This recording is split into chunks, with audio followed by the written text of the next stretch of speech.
either live by the gun or you die by the sword.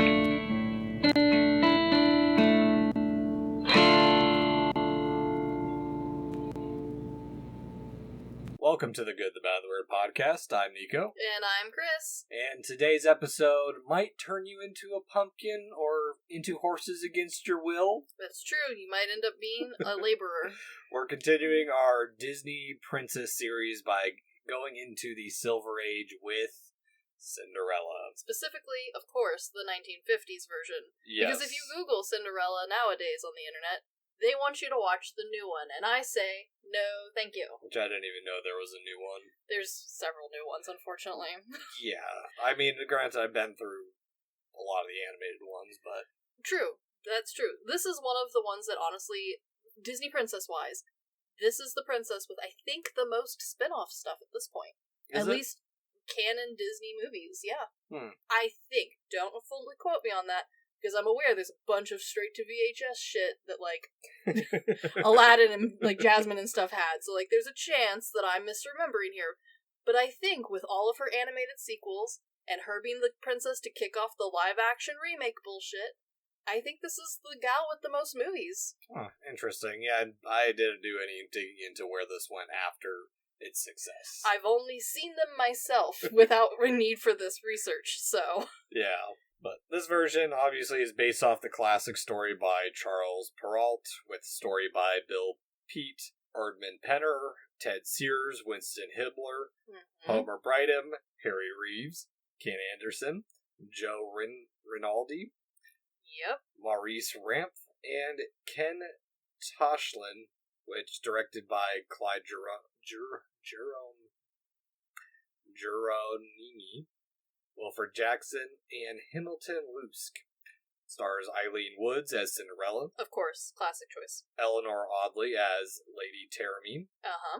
And Verna Felton as the fairy godmother. And notice how I didn't include the prince because he has like 5 lines this entire movie. That's true. Verona, we will recognize, and we will come back to her later in our other Disney works. She famously voiced quite a few roles for Disney over the years. Eleanor was big before this. She was in a lot of other movies. She had a big career before this. I know her best from Green Acres. She was in that. No clue. Well, it's not up your style, but it's a classic in our household.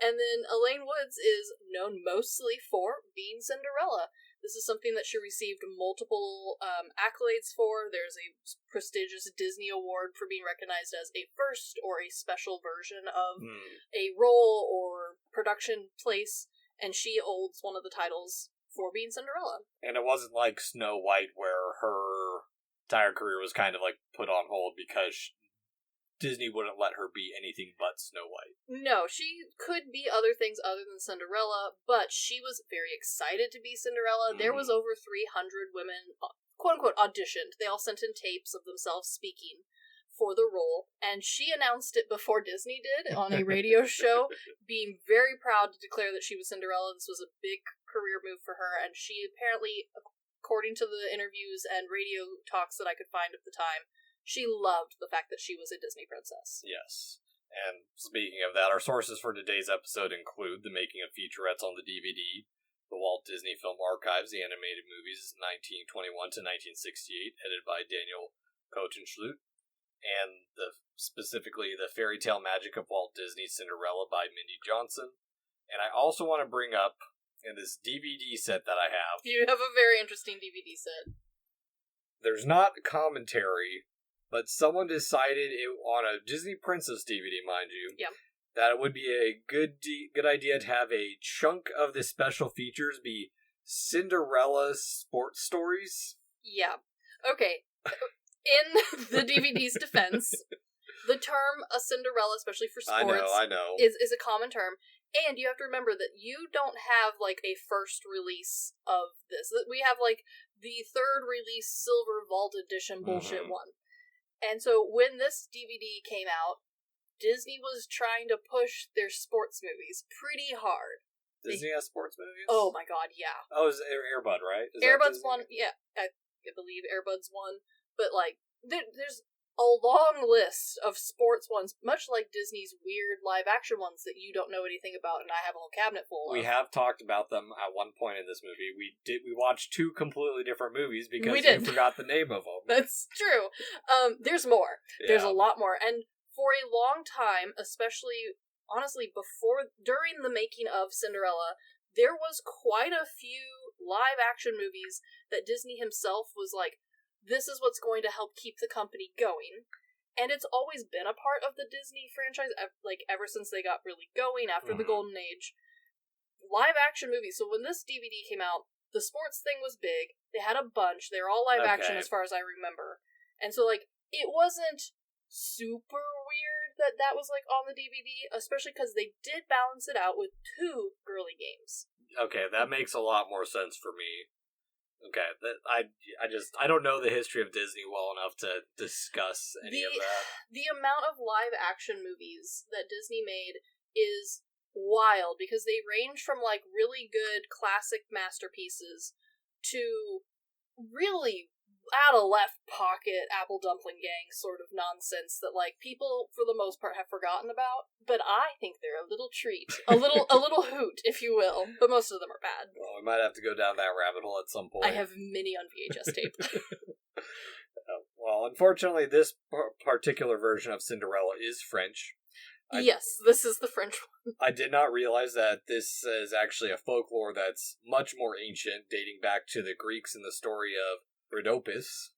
Sure, but I don't speak Greek. When an eagle snatched one of her sandals and carried it to Memphis, where it fell into a king's lap, and he was so awestruck by just the peculiarity of it all and the shape, and he loved the shape of the sandal, that he traveled to find who is the owner of said sandal. That one's a little bit more foot fetishy than this version. Yeah, I'm surprised Tarantino hasn't done this yet. Maybe he's not allowed to. But it does also appear in many other folklore, such as the Brothers Grimm. Of course. Aschenputtel. Yeah, this is, A Tale as Old as Time, one will, which is, of course, right up Disney's alley. But, with that said, this is one of the first animated Disney films where Disney was, of course, heavily involved. The man could not keep his fingers out of any pie that had his name attached to it. But this movie was being worked on during one of the live actions that he thought was maybe going to be a bigger and needed his attention more. Yeah, and it's also the start of getting ready for, like, Disney World and all that, so yes, this is the era when he starts... He's like busy man. Yeah, like you said, he still has final say in a lot of stuff, but he is becoming more and more hands-off. Yeah, the movie, in case you were desperate to know, is the live-action Treasure Island. A classic, very good. And if you watch that, the Muppets version honestly makes a lot more sense because they are directly ripping that one off. Okay.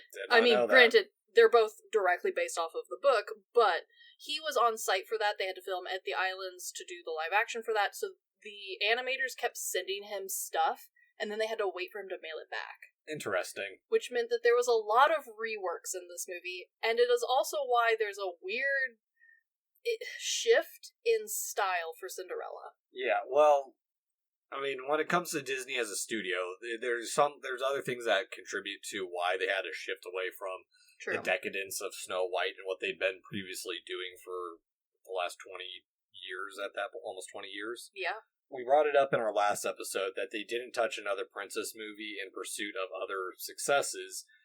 The origins of Cinderella actually start back in the 30s as part of the Silliest Symphonies at the time. Yeah. And this studio had insecurities of the future, so they never actually pursued it. And the first treatments as a feature were submitted in the 1940s by Dana Corey, with watercolor concept by Bianca Majoli, who was Disney's first female concept artist. Her work is gorgeous if you ever get a chance to look at just her work. It is very beautiful. I do highly recommend picking up the Taschen book that I mentioned in our credits, or in our sources. But part of the return to princesses was that there had not been something as successful since Snow White. No, not even close. Specifically, Pinocchio and Fantasia had lost money, and Disney was only making enough to stay afloat through the military training videos and propaganda that they were doing at the time. Yep. And once again, Disney was close to closing its doors, and Cinderella was their first attempt at a feature in almost 8 years since Bambi came out. And so it was another last-ditch effort of, like, well, shit, if we don't succeed, we're gonna fail again, so let's just return to what made us famous in the first place. Yeah, and honestly, while we now think of both Pinocchio and Bambi as, like, wildly successful classic Disney tales, both of them flopped pretty hard out the door. Fantasia's a little bit more classic story. Everyone knows how badly it flopped, despite Walt's true desire for that sucker to succeed, including making the second one, and then making a part of Disney World based off of the movie. He tried. He tried so damn hard, and I applaud him for it. It's my favorite, but it is bad. Yeah, and we'll get into where that led the art direction of this studio. Absolutely. The other thing to note is part of the production of Cinderella was paused temporarily for another very infamous Disney movie, Song of the South. Yeah. Which, at the time, they thought, well, we're gonna just keep working on these live actions. They were cheaper to make, they were quicker to make. Hopefully this will make us some money. And at the time, Song of the South did make them some money, which is why Cinderella was paused temporarily while they worked on that. But it eventually did not make them nearly enough money to cover the great sins that was that movie. Yeah, or the fact that they hide that they ever did it to begin with. They really would like us to forget, and I refuse to let them, along with a lot of other things like the Davy Crockett live-action movie. Interesting. It's bad. I'll take your word for it. There's one song, and they just keep singing different verses about Davy Crockett's life for the whole movie. It's a long movie. Sounds horrible. Boy, that song is garbage. But before we get into Cinderella and put on our own glass slippers, what are we drinking today, Chris? We have a beautiful blue Cinderella drink. Called the glass slipper. Beautiful. Cheers. Very tasty. Very good. Very pretty. And right off the bat, hilarious that this is our Cinderella pick. We talked very briefly last episode with Snow White about the Disney princesses and how that is different from lowercase Disney princesses, and how they all have colors. Cinderella is given the color blue. She's often put in a blue dress. Yeah. Cinderella's dress in this movie is not blue. It's silver. What's the difference? Well, one's shiny and metal colored, and one is blue. But it looks blue. It only looks blue because they're doing a dark lit scene. That dress is hella silver, dude. And thus ends my rant on Disney princesses for the time being. We're about to review a movie on a Disney princess. I know. We have another hour and a half of... Again, capital D, capital P Disney princess rant over. Back to lowercase DP princess. Yep. Welcome to the Disney princess problem. I don't like that acronym. Uh-huh. No problem. Happy to help. Just as bad as my dad yelling us to get him some DP when he's talking about Dr. Pepper. Yeah. I don't like that. Yeah, I had a friend's dad whose initials were DP, and he would yell, "Get a DP for DP." And in high school, we had a hard time with that one. So. Yeah. Yeah. Yeah. So, Cinderella. Oh, yes. I once again appreciate that it starts off very ornamental in the storybook style intro. Yeah, I love that we've returned to a classic. Yeah, and I also appreciate that they've moved on from having people read on screen to narrating over the reading. It's very 1950s. And it works really well with the transition from... I mean, it's a solid enough transition. It doesn't, smoothly transition. Yes. But you have the watercolor elements that transitions into what's happening on the page as the start of the story. Absolutely. And we keep the overly ambitious backgrounds. They're all beautifully watercolored. They are updated, you'll notice. They're a little bit more French in style than the Germanic what we saw with Snow White. Subtle, but delightful. Yes, and part of that, too, is because they couldn't be, like I said earlier, as lavish as Snow White. Instead...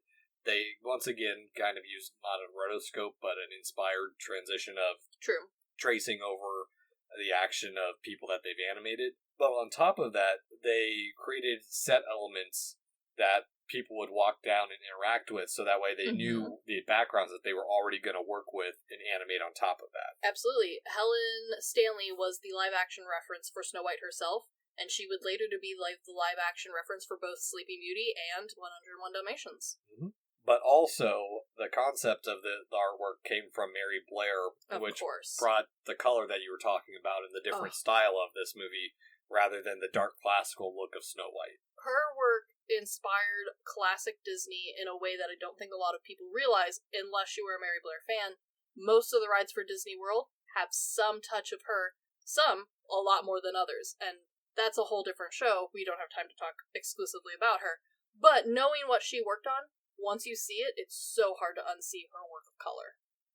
Yeah, it's very beautiful, and I mean, it is interesting going back to back of just how stylistically different every single one of these Disney movies are, because when we think about Disney, there's kind of this overall blending of ideas that we kind of picture what Disney looks like, rather than going back and actually seeing the different changes in the styles as they made each movie try to feel unique. And part of that is, again, capital D, capital P Disney princesses, every couple years they're updated. They change their face, they change their clothing costumes, including the live-action representations in the park. They're always updated to be a little bit more fresh, a little bit more modern, so that way they all blend together to, like, look good on a box art or on a poster.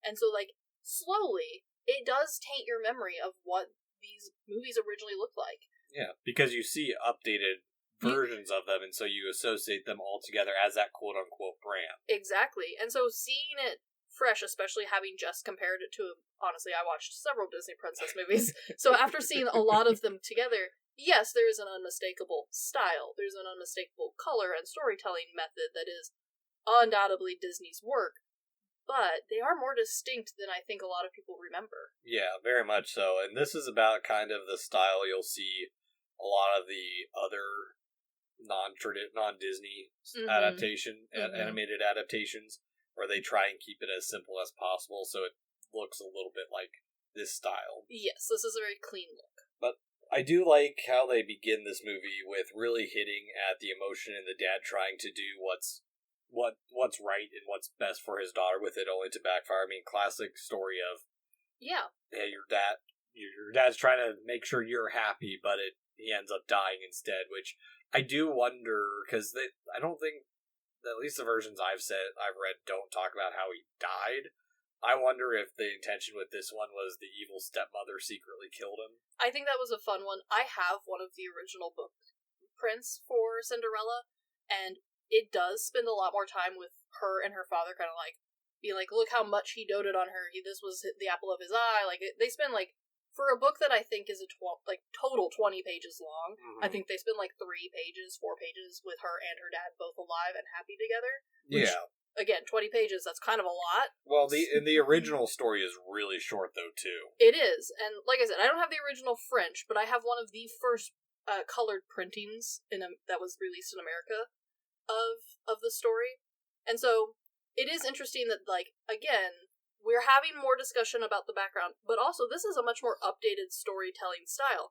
They are taking the time to give some backstory to Cinderella, and not just have it be a vague, well, she's sad because she's the princess. Yeah, it's not right into the evil stepmother who's setting up the danger right away. Because even right now, the only way that we can tell that it's not going to go well is, one, we know the story, but two, the evil stepmother looks quite a bit different. Like, she has that...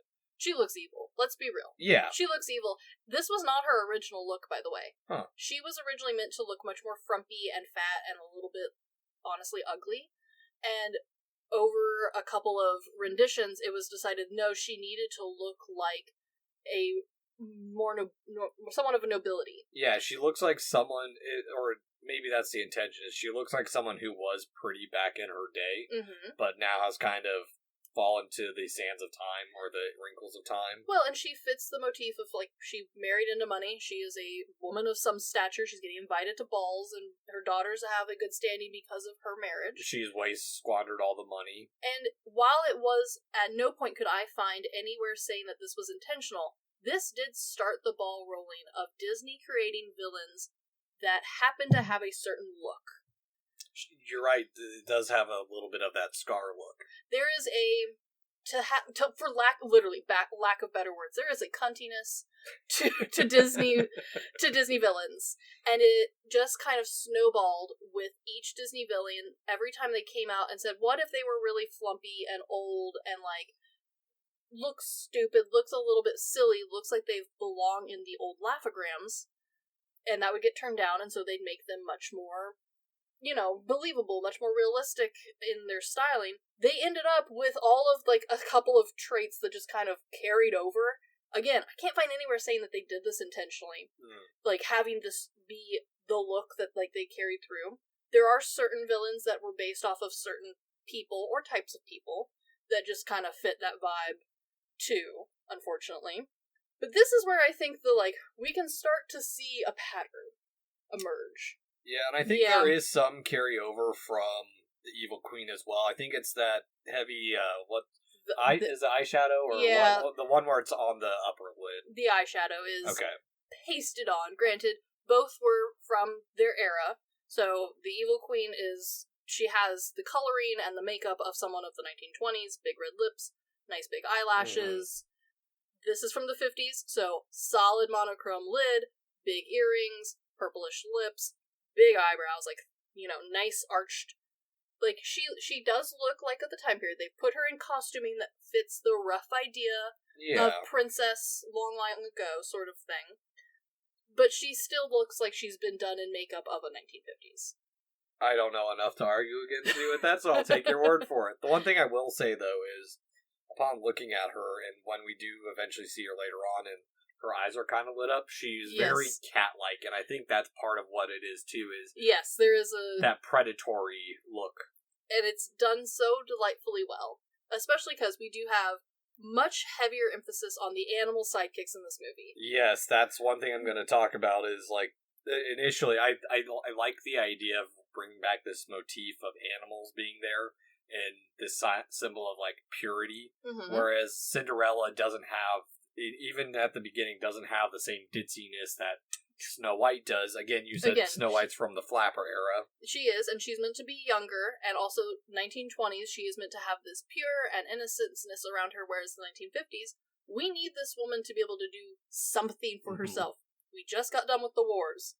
We need to have her be strong enough and hopeful enough to keep everyone's spirits high. Yep, but also, at the same time, the animals are necessary for the story, because how short Cinderella is, they really need something to flush it out. So now you have these animals that you can add in to expand upon what would have been a 30-minute short. And while I know some people say that the animals feel like an overly cartooning of the story, I would argue that a lot of their purpose really comes down to flushing out parallels between Cinderella, who we don't spend honestly a ton of time with, and their own plights dealing with cat and mouse sort of behavior, which, again, you talked about how our main villain, very cat-like, same games with Cinderella, but we do not have the animation budget to, fully human work that out. Animals were much easier and faster. People have been doing them for a long-ass time. We can crank those out quicker, and we can have a much more literal cat and mouse chase that translates well into the rest of the story. Very much so. But also, once we continue the story into the song building, A Dream is a Wish Your Heart Makes. Oh, lovely. It's a nice introduction to the side of the mice. And there's also this constant reminder of the castle seen through the background, so even though she's not conscious of it, her dream is always directing towards this castle and her inevitable future. And it's so over-the-toply beautiful. The castle, especially from a distance, is drawn in this incredibly whimsical style. It's impossible. It's so tall that there's no way this castle is real at all. And yet, that fantasy of it kind of has that faraway longing, that little dream, that whisper, even though the rest of this movie is animated more realistic than not. Yeah. Well, and also, it's not just that it's directing where her dreams go.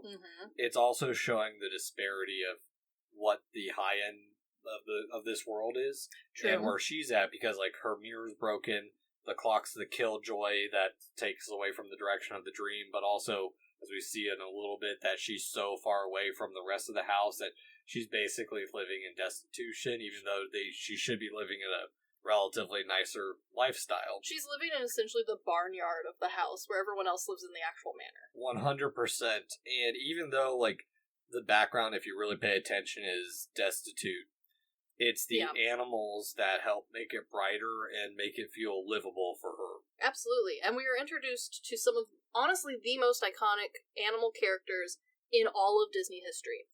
Gus especially, while weird and silly, is still to this day one of the top names for small pets in America. Well, the amount of people who name their Chihuahua Gus is outstanding. It is one of the top, I think, 10 names. Gus and Jacques? Jacques, less so. Well, yeah. Lucifer, though, is an incredibly popular name for a tuxedo cat still to this day. Interesting. Some I know from personal experience do not name it because of this Lucifer. They just find the name hilarious. But he is still there. Lucifer also, one of the first animal, he has a real life styled after him. One of the animators had an actual cat. Granted, it was a polydactyl tabby, I think. I don't remember. Oh, its name was Feetsies. When they were looking for references for how Lucifer was meant to behave, apparently one of the illustrators met Feetsies and said, "There's your damn Lucifer right there." And that's how they styled him. Which is why Lucifer still to this day, while being a silly cat, reads really well as not too villainous, because he's just meant to read as a cat doing cat things. You just have come to an attachment to the mice. Yeah, well, and, I mean, if it goes to show anything with cinema, if I remember right from what I've seen, we haven't gotten that far away from this, because apparently the last two Godzilla -1 and Shin Godzilla, were...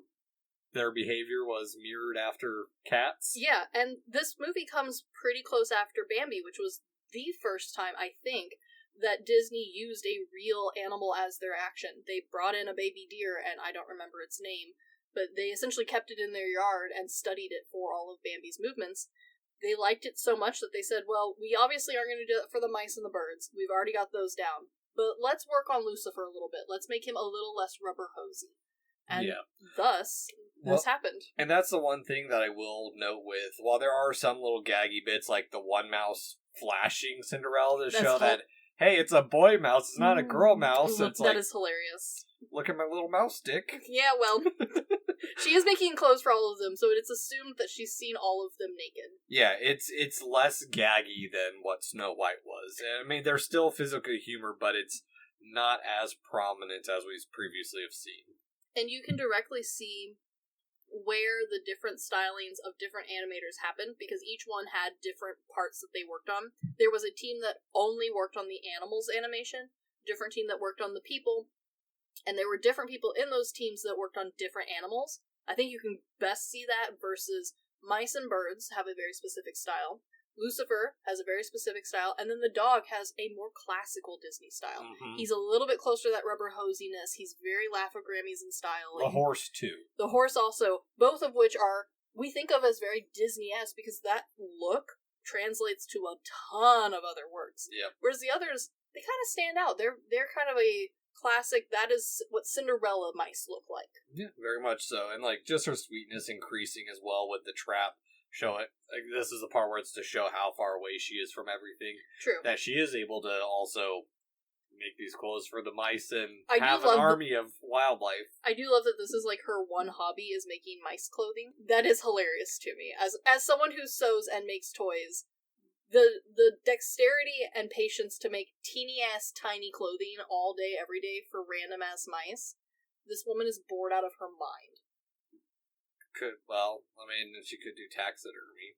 She could. I don't know how many of these things are dying regularly, so she feeds them and saves them, and speaks with them. Yeah, they have enough to warn about Lucifer. That's true. Yeah. Some of them have got to be dead at some point. Yeah. But speaking of the dream of Cinderella just a little bit, you did bring up that they had interviewed, you said 300, I think, where I read it was 400 people they'd passed over. And Woods was only found because she did the demo recordings for the songs for Walt's approval as a favor for Mac David and Jerry Livingston. Which is the best way to be, picked, I think. Yeah. It's an unknown. It's one of those where you're expecting some big name actor or actress to appear. Like we see in a lot of Pixar and other animated movies now, these big names. Honestly, even Disney movies, think of the new Moanas. We're picking big stars to be on our ticket card, and granted, I do think those stars did a good job, but there is something to say about, the only role people know you for is Cinderella. That's pretty special. Yeah, very much so. I do like, as we get to the mother's room, contrasting from what we've seen of Cinderella's life, I like that the contrast is that her mother's or stepmother's room is so elaborate in comparison. And empty.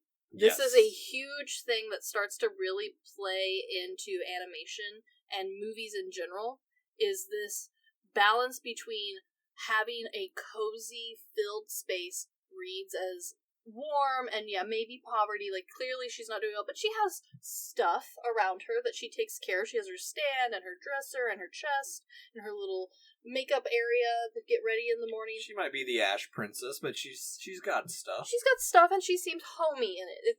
The room is small, but it's not too cramped. None of it feels too depressing. Whereas the mother's room, very elaborate, very beautiful, literally has one thing in it: the bed. And, well, not just and the a rug. bed. The other bed for Lucifer. He's got his own little nightstand. I do love that. Something that does come back in a much more wholesome way with Aristocats, where the, fancy rich lady has... I think she has a whole ass room for her cats. But she does have a Betty Baby bed that's very similar to this one in style. I haven't seen the Aristocrats in it's one 20 of my plus years. Oh my! It's one of my favorites. I love it. Chris, you just have to assume, unless we've talked about it, Mm-hmm. I haven't seen a traditional Disney movie in at least 23, 24 years. I'm obsessed with the music of the Aristocrats. It's so good. I'll give it a watch at some point. The jazz. I'm obsessed with Disney jazz. It's so fun. It's so stupid. It's on the verge of, kids jazz. I'm not surprised because half the time I've gotten into a car with you, you've got some, French cafe jazz playing. That is correct, unless my husband drove, in which case we are currently listening to the trombone stylings of Christian Lindbergh. Again, for, the 800th time. Someone send me a new CD, please, of Christian Lindbergh. I've listened to the same one so many times. I have no clue. He only plays trombone. That's got to be a fascinating album, I guess. He's very good at it, but I'm getting really tired. Alright. But, again, with, introducing us to Lucifer, like we said, it's the parallels with the mice and also to, give them their own enemy as well. True. But I like the detail, what we talk about, they've kind of toned it down in the styling. They do also add, the little details of, when he's scratching the floor, there's little scratch marks on the wood. Yes, there's a lot of good details in this one. There's also a lot of very fun beginnings of, the cleverness of how to hide in these little creatures that eventually become a bit more of a classic Disney trope that they end up using for, honestly, a lot of cheaper movies. Disney has a thing for movies starring mice for some reason. Or just cutesy animals on the side as well to have. I guess probably now at this point more so for merch, but they're also the character that kids would be attached to. It's when I rewatched Star Wars Episode 1. Yes. And they thought everyone was going to be attached to certain things. Or no, as a kid, I got annoyed with Jar Jar when I was in high school and stuff, but as a kid, I thought he was dope. I also thought he was funny. And then watching him as an adult, I'm like, okay, this is some marketing of the kids are supposed to attach to him as the funny comedic side character. 100%. I see what you were doing there. 100%. And I do think Disney has their hits or misses, right? They clearly know when a cute little mouse creature is going to be the star. Otherwise, they wouldn't have made so many damn movies starring mice. So many. Okay. But they also they also have a hard time predicting who a fan favorite will be in a couple years, similar with Jar Jar Binks. When he first came out, they're like, the kids are going to love Jar Jar. In a couple years, everyone's found a new thing that they love. It's, I think, the stupid little Grogu thing. Yeah, my childhood mouse movie was Runaway Ralph. That's a classic choice. We were Stuart Little people. Okay. I was a little older when Stuart Little came out. We loved the idea of a tiny mouse. Devastated, by the way, as an adult to learn that the book Stuart Little is just a tiny human. That looks mouse-like. That looks mouse-like. That's devastating. And also, in the movie, to be another child at that orphanage. To be overpicked by a mouse, yeah. Yeah. I love that detail, though. But anyway, an example of Disney hoping that everyone would be a huge fan of Jacques and Gus Gus, which they were when this came out. Now, though, would you like to know who the top character from Cinderella is, by a long shot? I'm gonna guess. It's probably gonna be wrong. Mm-hmm. Is it Lucifer? It is not. We are just about to meet them. It's the stepsisters. Oh. The stepsisters are live characters that you can meet at Disney World, and they are sassy and hilarious. Okay. And because of that live fan interaction going back and forth, they have become the fan cornerstone favorite of the Cinderella movie. That's why they're the focus of, the third sequel? I don't even know what the second Cinderella movie's about. Well, yeah, no one cares about the second one. But no, that is part of the reason why that was part of the inspiration, is they had such a fan following, despite the fact that there's almost no merch for those two characters. There still isn't, because Disney doesn't want to promote their villains unless it's like specifically Halloween themed or specifically a quote unquote redemption movie like Maleficent. Or Cinderella 3. Or Cinderella 3, but they didn't Shocker, guess what we're doing next week? But they didn't make merch for Cinderella 3 because it was meant to be a straight to VHS sequel. Mm-hmm. So there's not a ton of merch for these two now best favorite characters, whereas they still push. Jock and Gus occasionally have stuff. Cinderella herself is by far the most merch-based thing. And yet, most of the adult fans would argue that she is not even on the top 5 of their favorite characters in this movie. Interesting. Disney just has a really hard time guessing what people are going to love. Yeah, I can see that. Well, and that's the other thing, too. That's probably one of my larger complaints about this movie is that while in Snow White, there's a wider cast of animals. There is. This movie's down to, 5-ish characters for animals. And it's really just 3 of the main ones. And that's the issue, is that this movie, at a good chunk of times, becomes more about the mice than it does Cinderella. It does, and I think especially for a modern audience, a lot of that gets misinterpreted as just silly side character nonsense, when in reality this was really meant to hammer home the difference between the poverty class and the rich class, with the mice antics trying their best to get Cinderella up off her feet, to help her in any way succeed. Really pull yourself up by your bootstraps mentality. Living off of the scraps like Cinderella is. Because, I mean, even while she's getting all this food ready, she's very sweet because she's sneaking the dog inside but has to kick him out in the morning. Mm-hmm. And, I mean, even then she's good to Lucifer. She's like, oh, you're mean, but you should still be nice to the mean ones. Yeah, he's a cat doing cat things, and at no point does she berate him for being what he is. Mm-hmm. She just would prefer him not to eat her friends. Yeah. But yet, again, the idea of the farm animals really representing the base working class of the 1950s, and that idea of if you are sweet and kind enough and caring enough, you too can rise above this hellhole. Yeah, and live happily ever after. Especially because, at least for this movie, we don't get a ton from the prince. He's barely in this one. We have to wait until the second and third one to get more prince. Yeah, he is. Like I said, he has 5 lines, maybe. Which is interesting, because this movie is, again, a huge derailing from their original storytelling style. That first movie, honestly, most of the ones before this heavily rely on the fantasy and fairy tale styling, where he is good because his name is the prince sort of mindset. Doesn't he have an actual name in this one? Isn't it Prince Charles or something? I think he's Eric. No, Eric is the one for the other one. What is his name in this one? Prince Charming. Prince Charming. That is, by the way, his actual name. Yeah. No, I know. Yeah, Charming is his name. His parents did a terrible job. But anyway. It follows suit with naming the dwarves after their, you said their personalities. I still think their parents are just assholes of this one will be the sleepy one, this one will be the misogynist one. But, well, again, that's them kind of leaning back into that idea of the fairy tales where you didn't really need names for people. Their occupation or their personality was what they were for the story, and that was good enough. Yeah, it's like in Houseu when the characters are named after their interests. Exactly. Whereas this movie holds on to a handful of those elements, and almost all of those elements revolve around the romance and the fairy tale and the dreamlike aspect of this movie, where most of the rest starts taking on that more modern storytelling aspects of giving backstory, giving depth to the characters, hell, even changing the names to be a little bit more, touchable, a little bit more realistic. Yeah, and it's enough to make you care about the mice.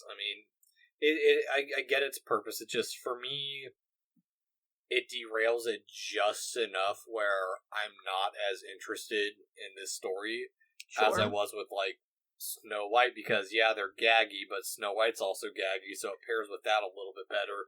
Where I think the issue is Cinderella is too clean of a character and too straight-laced that they don't do enough to embellish around her. Sure. Compared to what they embellished with these other characters. That's true, but I will say that the high of these side characters being successful and being used as a storytelling element was a high that the Disney crew chased for quite a long time after this movie came out. This is, I think, the direct spot where the silly animal sidekick had to be included.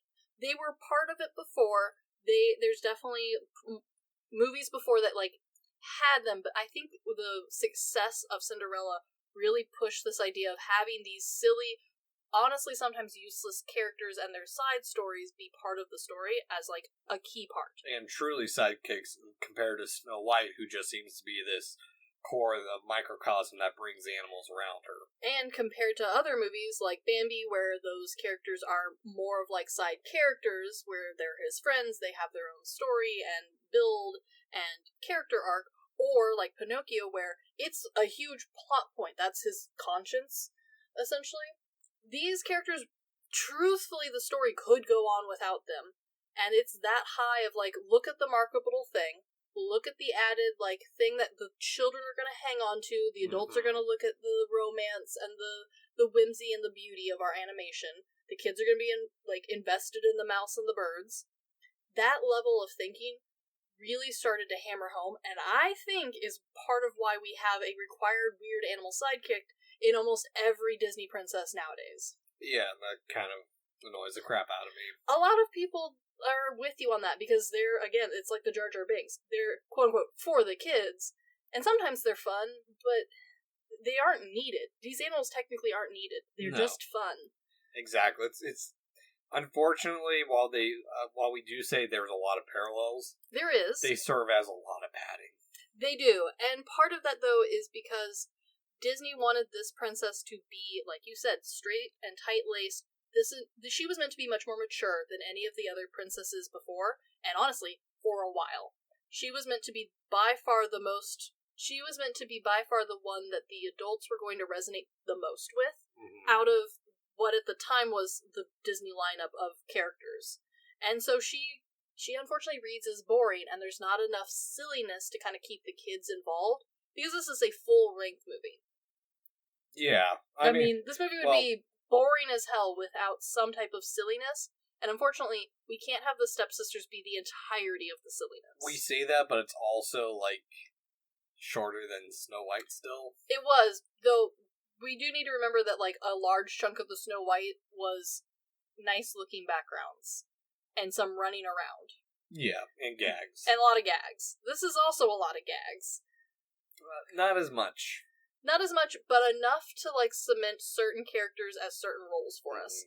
So, we move on, we have our two lovely sisters are introduced. Well, and that's the one thing I do find interesting is there's 3 bells, and it's a simple way of showing how self-centered that each one of them has something to call on her at their beck and command. Every day. Here's something that I find interesting as someone who loves old-timey homes and knows well about the bells. This home probably should have had a bell for every room of the home, and yet there's only 3. Because the house has fallen so much into disrepair that they only keep those 3, maybe 4 rooms up to date. They don't want her around. Yeah. They are not going to call for her outside of breakfast in the morning, do the dishes, have dinner on the table at the correct time. Here's your barking orders. Do not let me see you the rest of the day. Yep. You don't exist. True servants. Worse than, because a normal servant would have been in the room and following them around all day. They don't want to look at her. They would like her not to exist. Yeah, and also, one of their names is unfortunate. Yeah, well, that's kind of the fun of it. Drizella and Anastasia. Yeah, okay, both of them are actual names. I know. Just not in fashion. I would argue that one is an accident to still be in fashion because there's a different princess, quote-unquote princess, She was a princess. She became a, quote, Disney princess later because she was a Don Bluth princess. You're talking about, like... Anastasia. You're talking about, quote-unquote, Disney princess. Anastasia, the real Anastasia, was a princess. The real Anastasia, she's dead, too. Like, she's not, like, lost in the woods somewhere that, like, with amnesia. The girl, she's dead. Yeah, but anyway. I know. I watched a documentary on it recently to just really solidify how dead she is. Yeah. In case there was any doubts. But yeah, I think a bit of a happy accident that the Don Bluth movie solidified that name in most young people's memory, because I think otherwise most people would not like pull that name quite as quickly associated to a princess, because even though the Romanov family, very important, very historical, many people do know it, I don't think most young girls would know her. Unless they were tragic young girls who were, like, obsessed with the Titanic. Or spooky kids like us. Exactly. Yeah. Whereas the Don Bluth movie, we all know that name instantly. Yeah. Which we also reviewed, so go check that out. A delight. I love Don Bluth. But one of the bits of animation that I actually really like about this is when Lucifer slinks up the stairs, very slinky-like. Again, based off of a cat named Footsies with too many toes. Yeah, I like it. I do too. It's very cat-esque. Yeah, very much so. And it's also, Lucifer works as a much more cartoonish version of them, because the sisters are happy that Cinderella's getting punished. Mm-hmm. He is also happy in his own way too, but it's more self-serving in a more direct way. Mm-hmm. Like, they're happy because they are getting what they want, but it's maybe not as clear, especially for a very young audience, that is why they're happy, not just they are cruel. It's more complicated than that. Yeah. Lucifer acts as that bridge of like, oh, well, he's happy not because she's hurt, but because he gets the mice. Very much so. And because she's not going to shoo him away from the mice. Mm-hmm. And even then, the evil stepmother starts off, like, even though she looks a certain way, mm-hmm. when she starts talking for really the first time, she starts off, like, kind of... Not that bad. Not that bad. Not that bad. But then you're like, oh, you're a total bitch because you're making her redo chores that she already did today. Uh-huh. And they're chores that would have taken a team of people to do. Yeah. And Cinderella's doing all of them by herself. Exactly. It's a very interesting... I do like this. It's a more egregious take on Cinderella than many other, mostly live actions at this point, mm-hmm. tellings of Cinderella. Because there were quite a few live actions before this. Oh, Ever After is one of my favorite romance movies. A delight. There's one starring, I think, Julie Andrews. I think. Don't quote me on that. It might have been a different short-haired woman. I have terrible face blindness. But the chores required for it are much more sit by the fire, classic Cinderella, sort of like clean the hearth, cook, wash clothes. This Cinderella is doing a lot of stuff, and we are told directly, like, the things she is expected to do. Like, she's washing floors, she's doing laundry for the curtains, she's doing the windows, she's got the barnyard chores, and it's an interesting escalation than a lot of the other Cinderella movies that had come previous to this. Especially when you take into the idea that a lot of those relied heavily on the actor or the character showing off woe is me, this is really hard mindset. Whereas this Cinderella, this sucks, and yet she manages to get it all done. Yeah. No, I mean, it's... There's a lot of little things this movie does that... Yeah, a lot less woe is me and a lot more, damn, her life sucks. Very much so. But there was also another part to this, too, where we're introduced to conflict outside of the home 23 minutes in. Mm-hmm. With the king. Yes, very much so. I love this king. So, which I do think is fun. The king has more lines than the love interest. Yes. But in true parent fashion, he's so desperate for grandchildren. Yes, it's what it is it's that emotional cord for the parents to be like, oh, I can't wait till I have grandchildren of my own. Yes. Whereas Cinderella's having to redo chores and stuff is a way for, like, kids to attach themselves to, of, like, understanding the annoyance of having to do chores when there's so much other things they could be doing. Absolutely. I also love this dynamic of using the father and the steward or advisor, I'm not 100%. Duke. He's a duke. The duke. To kind of explain very quickly who the prince is, why he's important, and why he is still an eligible bachelor, and why we are now having this ridiculous ball. All questions that the original story does not bother to tell us, because it doesn't need to, it's a fairy tale. Prince needs a ball, all eligible ladies show up, let's go. Chop chop. This one, we have some background influence, we have some logic. We learn that, he's been away. He's been off doing war stuff. I don't even remember exactly what it was he was doing. But he's coming back. Of course we're going to have a ball. And wouldn't it be great if all the ladies of the kingdom were there? Yeah. And it adds a caricature which they didn't mean to, because when this came out, they did not think they were making more. This was before the, wave, the urge to have every damn thing have multiple sequels. It got them, though. And this king character really helped solidify a lot of those sequels. Oh yeah, the need for grandchildren, and I know the Little Mermaid has one with kids. She does have an actual child. Yeah. Yeah, that's the whole plot, is that her daughter is like, I hate that you have legs, I want a tail, and wants to go, live back in the ocean. And her mom's like, do you know how hard this was? Come on. There's, sharks and shit in the ocean, girl. Yeah. Yeah. Anyway.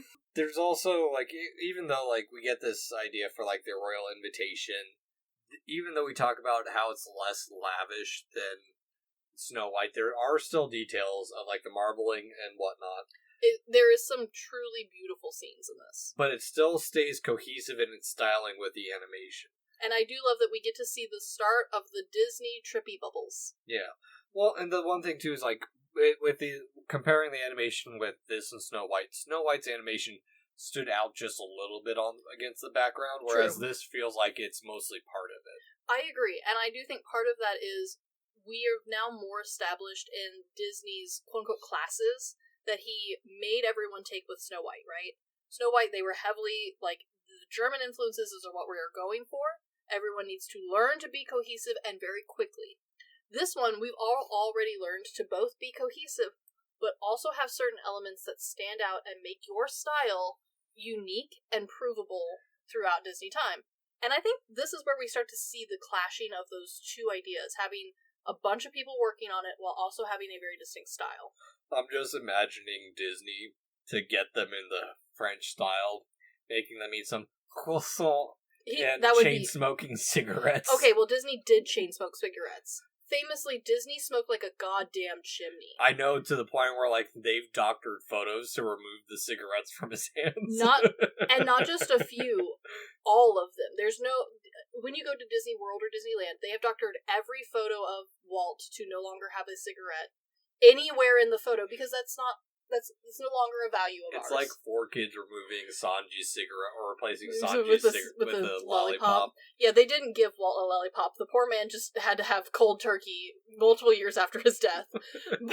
But no, Walt famously chain fucking smoked. Oh, go fuck yourselves, Disney. I hate this shit. And would Walt have required everyone to eat French food for a week or a month to get in the spirit of this movie? Yeah, I 100% believe he would have done that. Instead, he made them all study a very fat cat with 6 thumbs.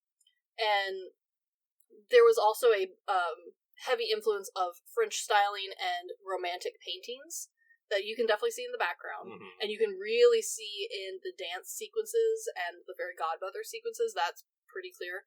But honestly, a lot of this we're starting to see certain directors and animators and inspirationists have very distinct styles that are now working their way and bleeding in, and they're not just Walt's style or Walt's directive. Yeah, he's relying on other people to carry a rough vision that he has. Much more heavily than ever before. Yeah, and speaking of carrying visions and hopes, I like their choice in words here of, once they get the invitation, the evil stepmother is, if you get your chores done. But I also appreciate that, despite that, Cinderella is very much that spirit of the DIY, way before it was a trendy thing to do. Well, a lot of that, again, it's the 1950s, and this is the mindset that had gotten a lot of people through some really hard times. Mm-hmm. Seeing it emulated in a princess who we know is going to end up with the prince, we know this is going to have a happy ending, even if you don't know how she gets there. This is I feel justified in always keeping my chin up and doing the impossible. I will be rewarded if I do. Yeah, and also it's in the way it's rewarded too is gives the mice the time to shine, where it gives them a reason to be more involved to make it feel more magical because while she's busy, they're going to take care of the dress because she's been so good to them. It's time for them to do this, and it's especially with like the other DIY part of it is, I mean, that also carries the spirit of Disney in their early days. Absolutely. But the sisters overlooking their potentially beautiful items and just throwing them away as scraps so that way the mice can reuse them. Absolutely. And they're details that, unless the stepmother notices, those girls wouldn't have ever cared that their sashes and beads were missing. Exactly. And even in this moment when we talk about there's less gags, this part is a little bit more gaggy with Jacques and Gus taking a bunch of this stuff. But sure. It's not rubber bandy. The way they move is more like the little men in Snow White rather than... Yes. The only two characters in this that truly still meet the rubber bandiness in any way are the horse and the dog. Again, a different sector of the team working on those two characters. And the Slinky Cat at one point. But that's it. Yeah, that is it. Yeah. Yeah, this is a much more grounded movie. And the other thing that is really fun is the way that this builds up, because we know that there has to be more, especially if you are familiar with the story at all before going in. But this is a different take on how we get to the fairy godmother part, as opposed to original tellings where a lot of them she doesn't even get to this dress part. She just flat out is not going. Yeah, no, because most of those stories is she's told to pick lentils from the ashes. Which takes all day. Yeah. And she has no magic mice. And again, we see the birds doing classic Disney bird maneuvers with certain spiraling techniques and picking up of things. We saw the exact same style and animation with Snow White. We're reusing certain references again. Yep. But you don't notice. Because it's done in a more, less gaggy style than what we previously saw. Exactly. And it's a good way to really return to the dreams that she was having and building the hope. And I mean, even then, like when they got to go to the ball and like they're getting ready for this, and we get to see the castle. It's lit up really cool. It is beautiful. But even when she's a little down, she's even trying to like talk herself out of it. This is the one time that we start to see her as being kind of negative towards herself, where it's just like it starts to become, for lack of a better phrase, a straw that breaks the camel's back. Where. This is the last disappointment. If this doesn't go well, she's kind of just gonna coast through life as the poor old mopey Cinderella. Yeah, and we get the nice reveal with the mice and the birds with her new dress. She's so excited. And then we get to, honestly, a really nice use of camera, cuts, and lighting to make these stepsisters and the evil stepmother very evil filming. Yeah. Well, and part of it, too, is her dress is better than her stepsisters to begin with. It is, though I do find it interesting that with some knowledge of time periods and styling changes how this looks. It looks good to us because we have a modern understanding of dress looking at this. And this was very intentional. The dress is stylish, especially for a 50s silhouette and cut. This dress, for this time period, would have been wild. Because you'll notice that the two sisters have nice, big, bouncy bottom sides. Yeah. Very classic silhouette for the time. Big open chest, bare shoulders, again, appropriate and perfectly fine for the ball. They have nice big headpieces, feathers, beads, all that sort of stuff. Cinderella's dress would have looked really frumpy and out of date because she does not have all the understructure to make the silhouette.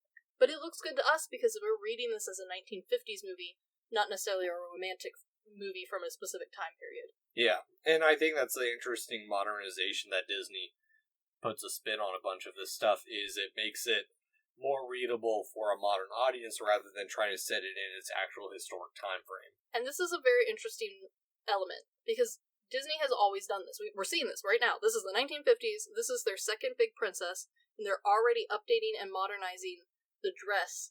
And we'll see this with her perfect dress, too. It also does not match the silhouette of the time period. It's a ball gown shape that we're very familiar with now. It's almost wedding gown in its cut. And Disney keeps doing this, and this movie famously kicked off the live-action remake.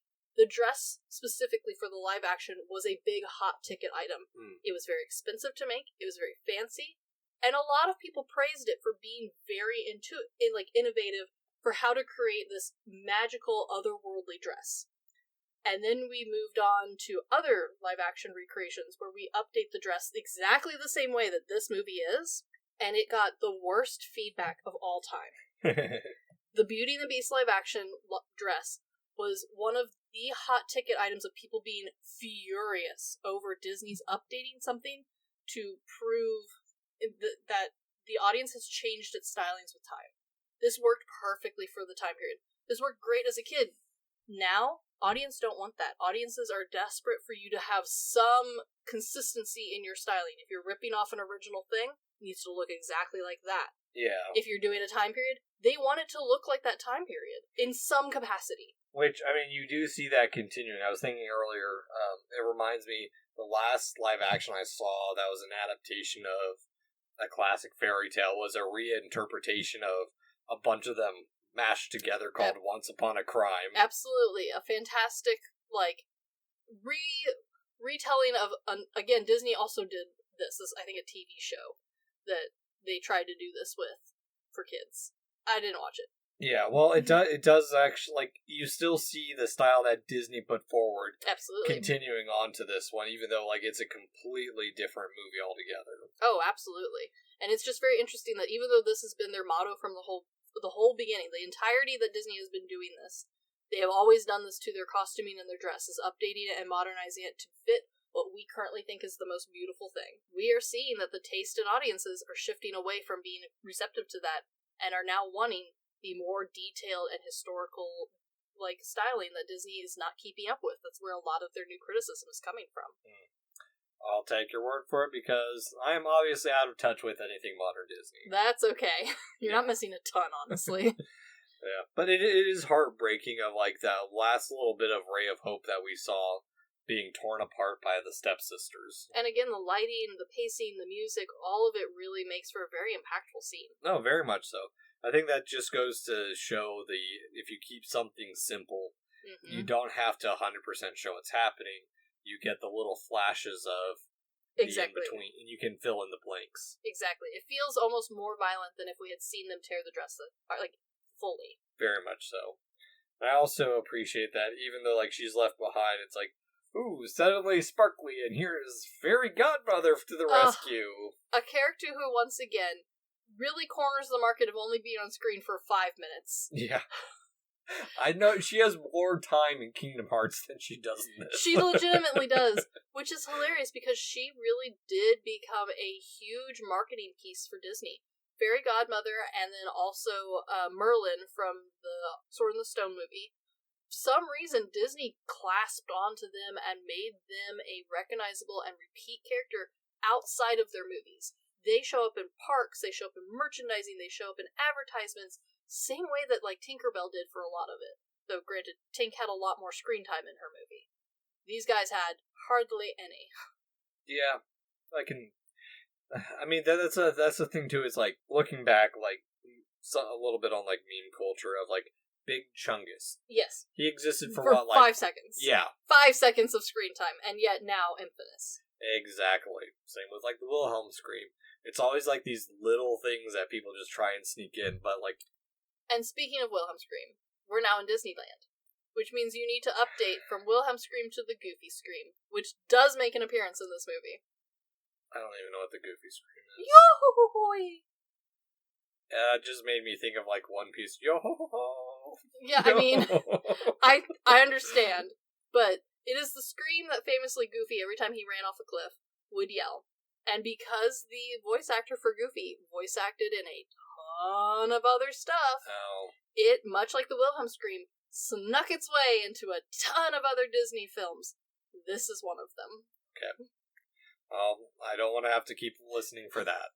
Well, you're going to hear it now that you've been informed. Yeah.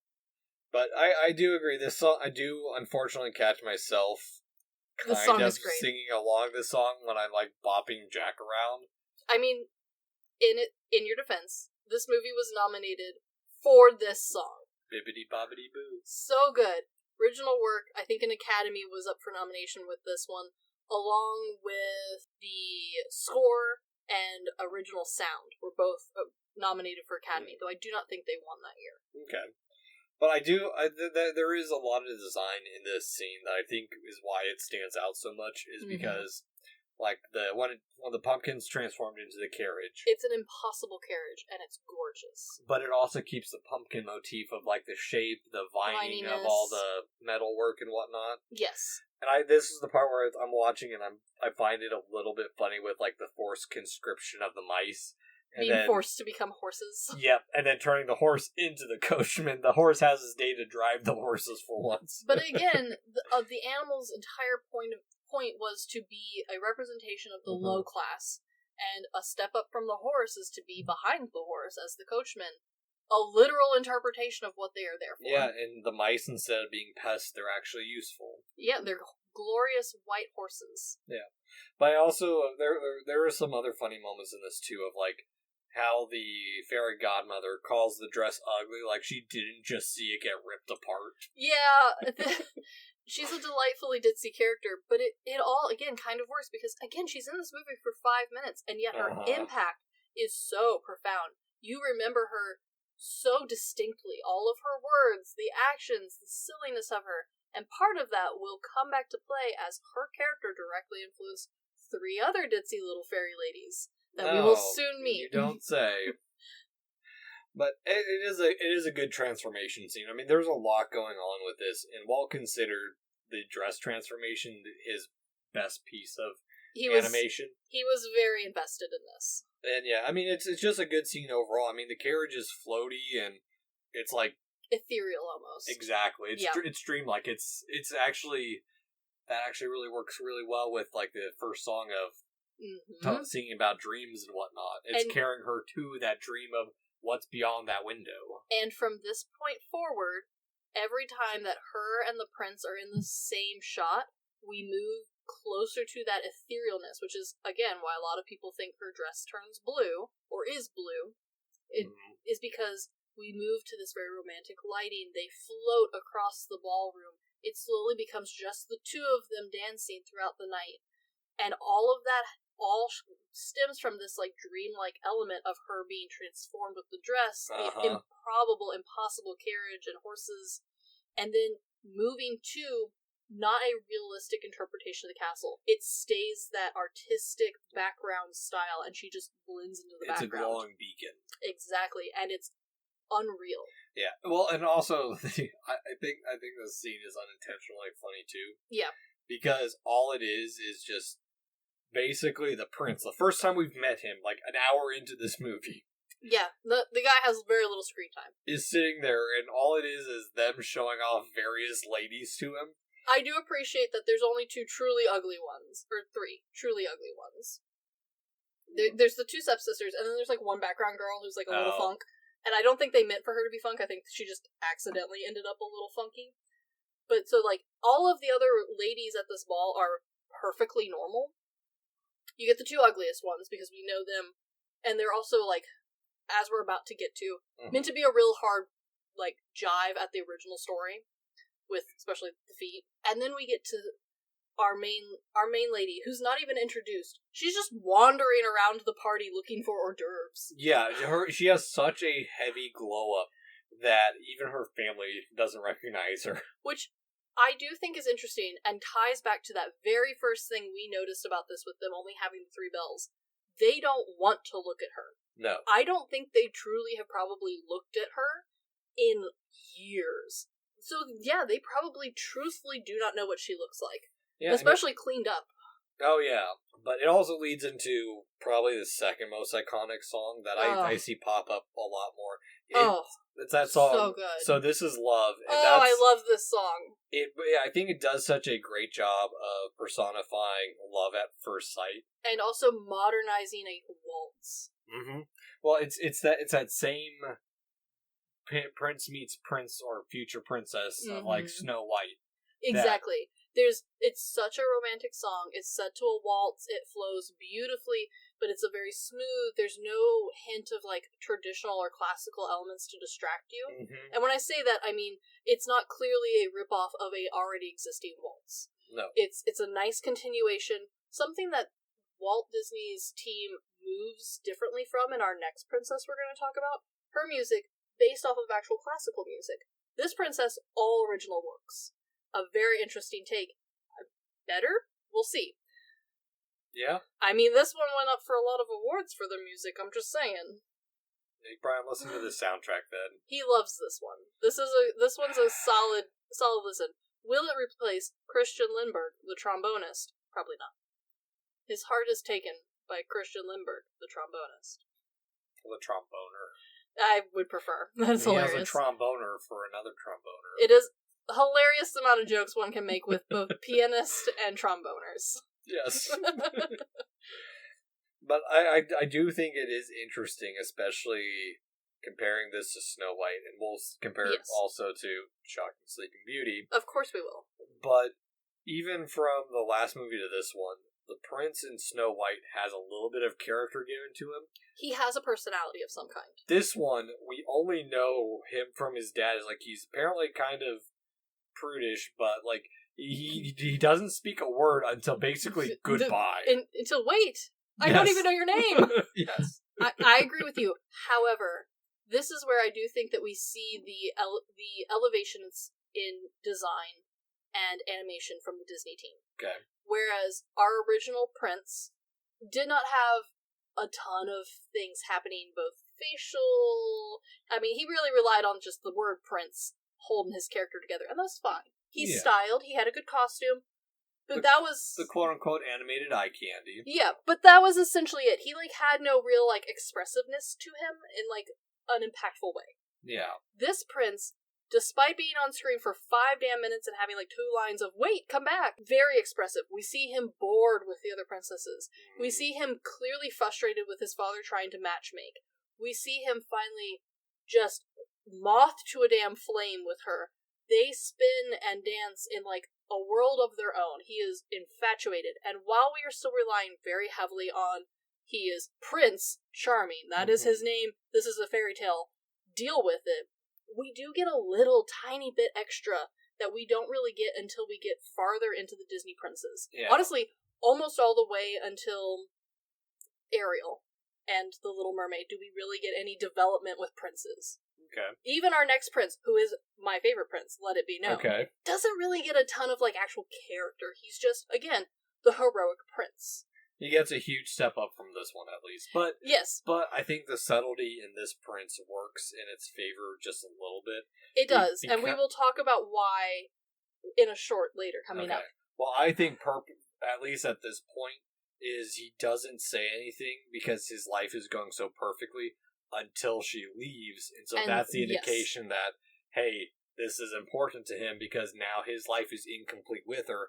And that's why when she runs off, and they start sending... I mean, it's the Duke who's doing it, because otherwise he's going to be executed for some reason if the prince doesn't choose his bride today. The dad is a hot-tempered little man, which is a trope that we will see played again and again. Oh, yeah. Especially once we get to Aladdin. This is almost a carbon copy of fathers. Unfortunately, just one... Same with the next one. Just, unfortunately, one is a guy dad and one is a girl dad. We will see the difference coming up soon. But I do think that it is kind of nice that he is just a little bit vanilla boxy, because it ends up leading to one of Disney's greatest sequels of all time, where he does have a big role, where he does have a big personality, and we get to know him well. And because he's a piece of vanilla white bread doing nothing but have butter smeared on him, this works. He has room to grow. We don't have to worry about contradicting anything like we do with Little Mermaid and her prince, who does have a lot of screen time and does have a character arc and development. In his sequel, he kind of has to be left out because he wouldn't work with the storytelling. He's barely there. Yeah, but he works well enough for what he does do. And again, this is a fairy tale. And all of the fantasy fairy tale elements are based around him and he being her dream of wouldn't it be amazing to be the princess? Yeah. Not have to do any work, be waited on, be loved by the hottest, richest, most eligible bachelor in the land. Yeah, it's still following the classic fairy tale of prince meets princess. That's not the key part of the movie or the story. It's everything around leading up to that. Exactly. So we don't need to know anything about him. His name tells me everything I need. Yep. It's Prince Charming. And I do like this de-transformation scene and the chase. It's so well put together. again, there's that element of magic, and it slowly fades away into just kind of that mundane style that we started with. Yes and no, because the way that it leaves off is it's that brief moment of happiness that's remembered by the fairy godmother letting the slipper stay. With a very nice, very mild amount of violence to the pumpkin. Crushing that dream. Yeah. Really running it into the ground like, wasn't that one night fun? Better hold on to it, because this is what's going to get you through the next 30 years of your life. Yeah, pretty much. But it is a good moment to really build. Okay, now maybe it's not. If you haven't seen the movie or you don't know the story, it's just like, okay, well maybe there is. This is the end of the happy ending. And honestly, even if you do know it, we've already diverged from the original tellings. At least the French one and then the English publication one. We've diverged enough from those that like we're a little either cautious, depending if you read the original French or Grimm version, or the American one.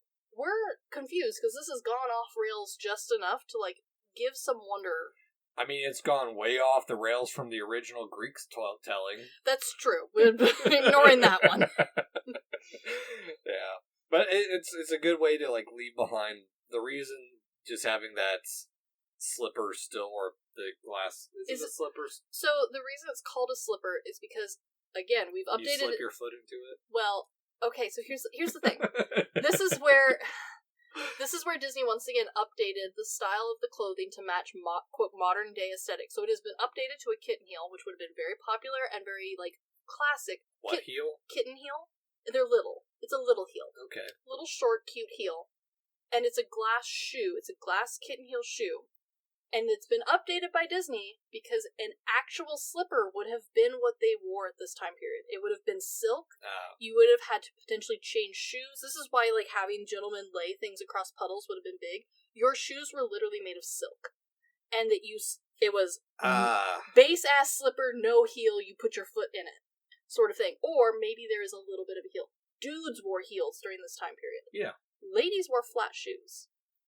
They would have been an actual slipper. But that wouldn't have made any sense to a 1950s audience. And it didn't. Okay. And it wouldn't have looked good with a very wedding dress-esque style. You have to make it look iconic. You also have to set it apart from. Maybe they're still playing on the motif of like the ruby slippers from. Yeah.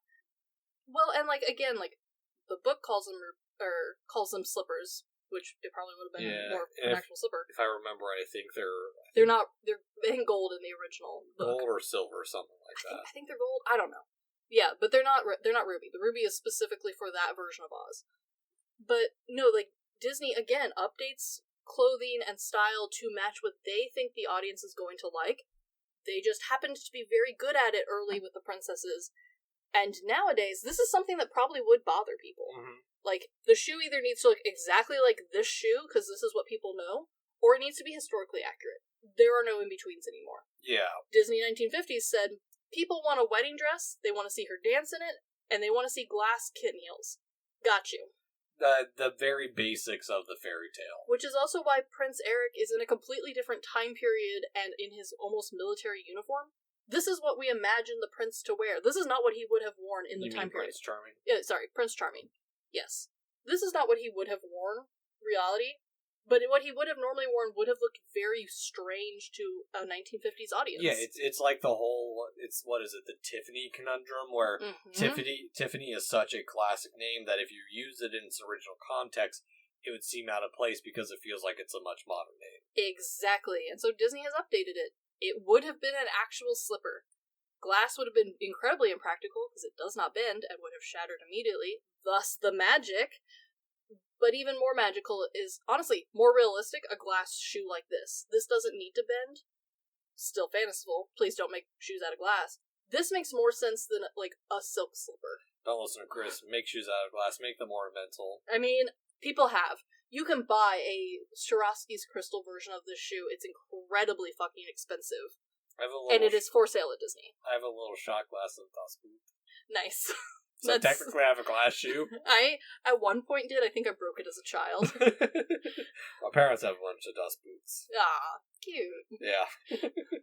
But I do, there are some things that I question some of the direction that Disney went with this. Of when I know it's supposed to be like a little touch of hope of like, oh, the prince is looking for this slipper, like the matching or the foot to match it. Yes. But she immediately goes into this like really dreamlike. I mean, I guess it fits with the rest of her wanting to dream, but it just makes her character a little bit. I don't know what the right term for it is. It's not necessarily weak, but it's just confusing of like, why would she go into this trance now? Like the shock. I mean, maybe? she just had the best night of her whole damn life. And it's all downhill in hell from here on out, and she can't tell anyone. Because she did. Okay, I can see why now. I can see it as shock now because she didn't realize it was the prince. No, she had no idea. And then also it was just like, oh wait, maybe now I have an.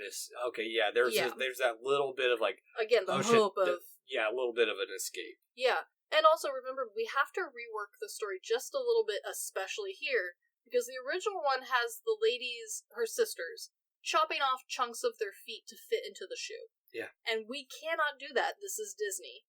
We have to find some other way to portray the urgency and the desperation of her having the other shoe. Because in the original story, she doesn't have the other shoe. The stepsisters just hunk off pieces of their foot, and she's the only one with a size 6 shoe, apparently. Yeah. This is... I get it. Yeah, she's blinded by love, and this is the last chance of the stepmother locking her away. And it is pretty traumatic. Again, good lighting, good cutting, big dramatic music. This feels like a big moment. They do a good job with a very simple act. Yeah, very much so. And I do... There are some things that they do well after she's locked up, in my opinion. When, like, the Duke arrives and the decree that he has to read. To every of the household. French formality. I also love that they, from the beginning, set their home in the countryside. So he has had to do this to every house. And it's implied that, like, this is, like, the last house. Yes. And it's a way to give this parallel action of will they, won't they, getting to that moment of, like, the mice being able to try and rescue Cinderella, and also using Lucifer in that manner as well. True, and here's the thing. I like the mice part of this portion of the movie quite a lot. I think it does a very good job paralleling it. I think it makes the mice less of just a humorous output and have, like, a reason for them to be in the story. I don't love the stepsisters' silly antics to try and get in the shoe. Yeah, it's just a really... And I don't know if I even really cared for it as a kid, partially because I did not know the original story until I was much older. Obviously, we don't read the original Grimm stories to our children anymore, because most of them are horrifying. Don't read it to the children, you know, Nico. I'm not. They're small. They're too small to learn about all of the disemboweling. I'll read them the German one. Okay, that's worse. There's a lot of children being eaten in those books. And so, like, I didn't know that, like, this was meant to be a humorous gag on them chopping off chunks of their feet to try and fool the prince. Yeah. I do think that if you know that, this works. But without that context, it just spends a lot of time on a very, like, both of them just have too big of feet. And it's not like in the original tale where one had too long of feet and the other one had too wide of feet. Yeah. It's just like the same silly gag that's just long enough to get us through the part I do like, which is the mice being useful. Yeah, no, I mean, I get it. It's a little bit that they have to add for, like, comedic effect. And it needs to be there for timing purposes. Like, I get why it's there. I just don't like it. Yeah.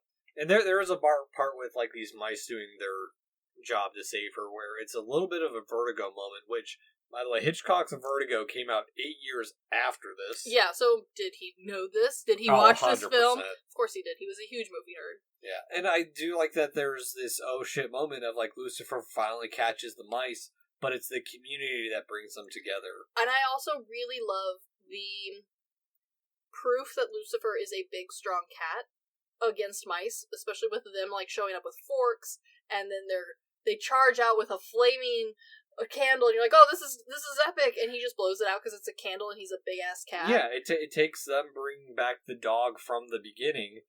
Yes. It's a good enough callback to, like, okay, I get why you had that gag a little bit in the beginning, so that way you could use it to save the day, almost a Deus Ex Machina kind of thing. Honestly, and, like, while I don't love how the dog is animated. I think his character design is a little bit too close to Pluto for my liking. Okay. I do think that, like, this running story with Lucifer, the mice, and the dog, it has a good payoff. Yes, it's very silly, and yes, it adds more comedic value than I think a lot of people, especially adults, really want. Mm-hmm. But you gotta give him props for having, like, a full, well-rounded arc that starts from the very beginning. Yeah, I mean, it does its job well enough. It does. And I mean, we do save Cinderella using these silly creatures. Yes.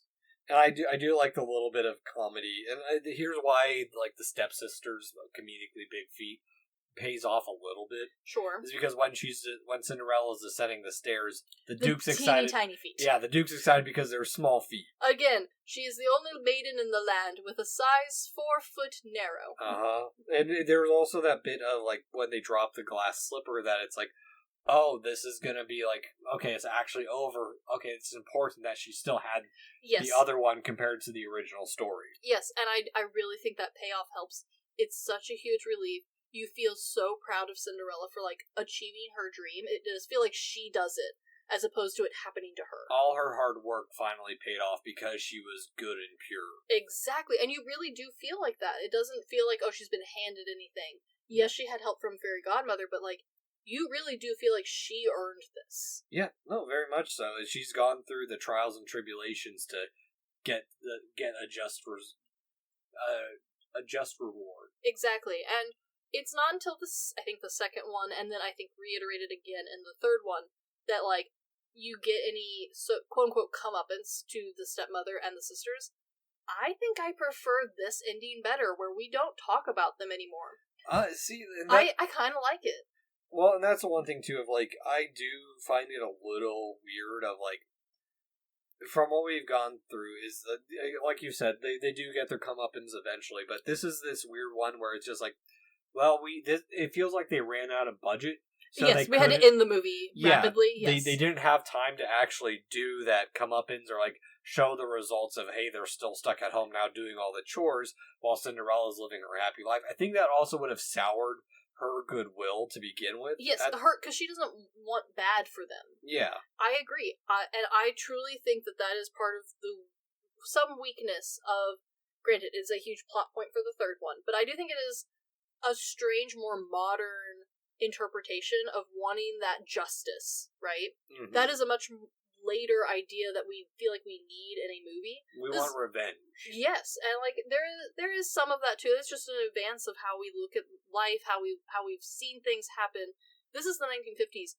We just want the war to be over, and we want to get home to our family and have a happily ever after. And she gets that. Yeah. The last scene is her in a wedding dress, them leaving the church chapel thing, getting in a carriage, kiss, the end. Done. No words from the prince. He doesn't need him, he's one. He has his woman. She no longer has to clean anything if she doesn't want to. And the mice are guards. The mice are happy. The mice came with her. She moved them too. Well, it was just funny because she gets to the palace and she puts the mice to work in a different role. Yeah, it is. Yes. This is one of those things that, like, doesn't work when the later movies come out, because, again, this is a 1950s, like, pull yourself up by your bootstraps sort of, like, story. The mice have gone up in stature. They now work at the palace, a much nicer place. And they're not really doing work, they're just guards for Cinderella, their best friend. So, like, they've gone up in stature. She's gone as high as you can go. I don't think there's mice royalty. They're still saintdom. I mean, I don't think they really do much other than just, like, wear a nice uniform and follow her around. Probably. Which, like, again, this is a story that is meant for a very specific audience and a specific time. It just happens to still resonate with a lot of people. Yeah, and I mean, it was wildly successful. I mean, it just fucking wildly successful. It goes to show the power that Disney had with their princess movies, and I completely get why Walt wasn't wanting to do this for a while, just because.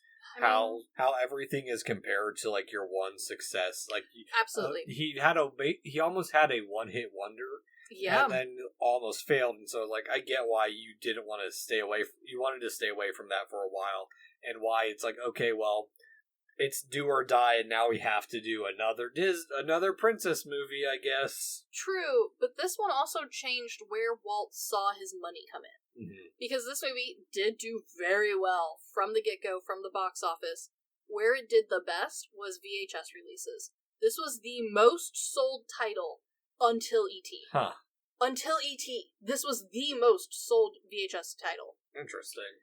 And it was with this release that Walt realized he could re-release older films. And also do merch as well, because this was the first Disney movie that published their music with their own publishing company, because they thought that would at least be a hit. So you can start to see of like where they're not making their money. They're like, well, if this isn't as successful, we have these couple elements that we think will be successful. And because this one did well on VHS, they re-released Pinocchio and Bambi, which then did well on VHS. They didn't do well in box. They did do good on home video. So re-released those. People are like, oh my gosh, this movie's really great. We should revisit those other two. Oh wow, those are good. We will buy them. And then, like you said, music started to be released. Bambi again got a re-release for the music there. Did very well with that. And then this was also where Walt started to look at not just re-releasing stuff himself, and not just having the publishing company for the music. This was the inklings of Walt being a distributor by themselves. Which turns into where Walt makes all of its money nowadays. They own everything and distribute everything. This is the start. They're like the Nintendo of the video game world. Yeah, honestly, kind of. Because if you can't consistently make money with these high, expensive productions, you have to make it somewhere else. Distributing other movies that you didn't put any money into, that will make you money. Yeah. You just have to have the startup funds. This is the movie that, started that process, along with, we have one good Disney, place, immediately bought the Florida land. It was called the Florida Project at the time. It turns into Disney World, which became the biggest and most influential theme park in the world for a while. Some would argue to this day. I think it depends on what part of the park you're looking at. Yeah, I've got no clue. You are the park expert here. I fucking love a theme park. I love them. But yeah, at the time, theme parks weren't really a thing. So Disneyland was a very one-of-a-kind, very innovation. It cost them a lot of money. It was making them some money. It was wildly popular. They just didn't know how to make money off of it yet. Yeah, like a lot of their franchises. They made money off of one. They didn't know how to make money off of a bunch of other stuff they did. And, unfortunately, a lot of that's Walt. Walt was the one being the problem there. Look at Fantasia, start. Florida Project was a huge part, too. You will be familiar, even as a non-fan of theme parks, with Epcot, correct? You know the big ball. The weird... Oh, is that what Epcot is? That's the park. There's the portion of the park that's the big weird ball.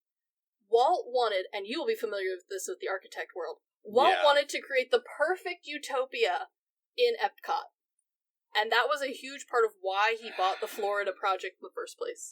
So Walt had a lot of very big, very aspirational ideas that honestly a lot of architects have the same inkling at some point in their very famous careers, where they want to build a utopia based for the future, right?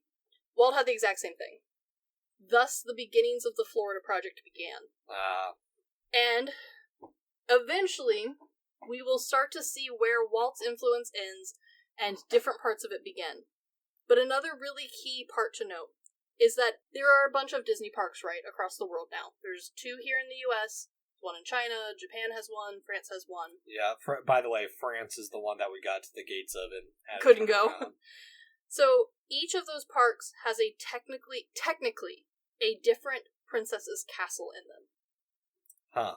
This castle is the castle.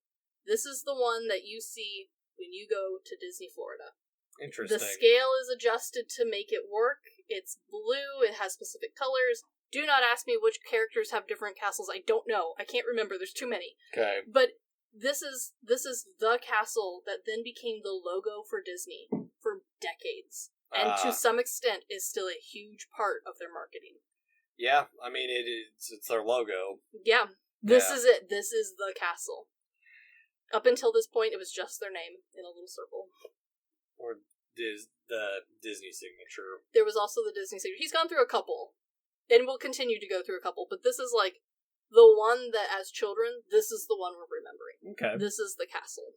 Interesting. Yeah, fun.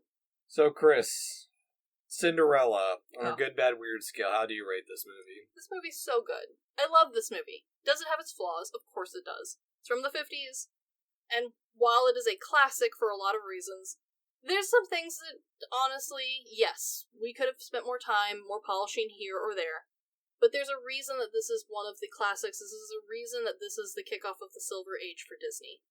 It's really good. Yeah, even though I have complaints, I still gotta give it a good. Of the two we've reviewed so far, I definitely think it is the weakest. I understand, and a lot of people feel the same way for a lot of the princesses. This is not their favorite princess. I think for me the main issue is it's more of a transitory movie where it's moving away from the animals being gaggy, but it still is using them, and they become such a focus of the movie. Sure. That I think, especially when we get to the next one where it still has some of those elements, they become more of like their own characters compared to Cinderella, where I feel like I want more of her developing as a character rather than the very classic fairy tale of being very basic. And I mean, I'll have a similar complaint with Sleeping Beauty. A lot of people do. I have a defense of Sleeping Beauty, as she is. Surprise for no one, my favorite. Okay, well, we'll get into that. But yeah, that's there's a lot of stuff that I think it does well. It's just it is dated. It's from the 50s, and while I think visually people have gotten used to it and do not remember it being that old, once you really study it, yes, it does have some datedness to it. Transitional, that's what the word, not transitory. Yes, I hear you. So then, Chris, do you recommend watching Cinderella? Of course I do. I played this for someone who did not want to watch it. Too bad, husband. We were watching it. And yet, somehow, despite not wanting to watch it, having claimed he's seen it before so many times as a child, and this is his least favorite, he's not interested, guess who ended up entranced and watching the whole thing? Brian. Of course. It's because it's got music. That's the only reason Brian would have been entranced by it, is because of the music. The music is really good. Not only is the music really good, but while it's not consistent, the dreamlike art sequences are gorgeous to watch. There's so much of this movie that shaped other Disney works coming down the line that even if it's not your favorite Disney princess, it's hard not to appreciate and enjoy it to some extent. Yeah. I get not wanting to watch it on constant repeat, like I'm sure some parents are forced to, but I do think if you haven't seen it in a very long time, or for some reason this wasn't your tea and you thought you needed to skip it, I do recommend watching it. It is a very interesting piece of history. Yeah, I think I'm in the same boat as well. I do recommend at least giving it a rewatch if you haven't seen it in a while, just to revisit what potentially made it magical and see how Disney has transitioned from one era to the next, princess-wise at least. I mean, we're skipping over huge chunk of stuff. There's a lot of stuff that happened between the first one and this one.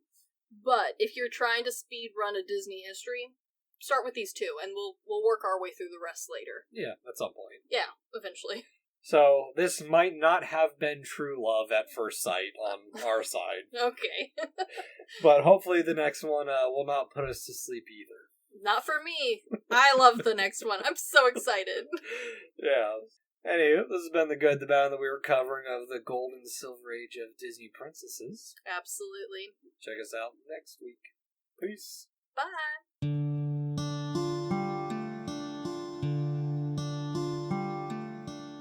Thank you for stopping by this here town of the good, the bad, and the weird. We appreciate your listenership, and if you want more of our takes in your life, feel free to check us out on social media at The Good, the Bad, and the Weird Podcast, or TGTBTW for short. As well, if we missed a fact, your favorite part of a movie, or just have a suggestion and want to reach out and say howdy, feel free to email us at tgtbtwpodcast@gmail.com. And feel free to join our Discord at The Good, the Bad, and the Weird Podcast, where we talk about movies, just share random banter here and there. And always, check out our podcasters, streamers, or any other content creator we shout out in our episodes. We really appreciate it. And as always, thank you for listening. Peace!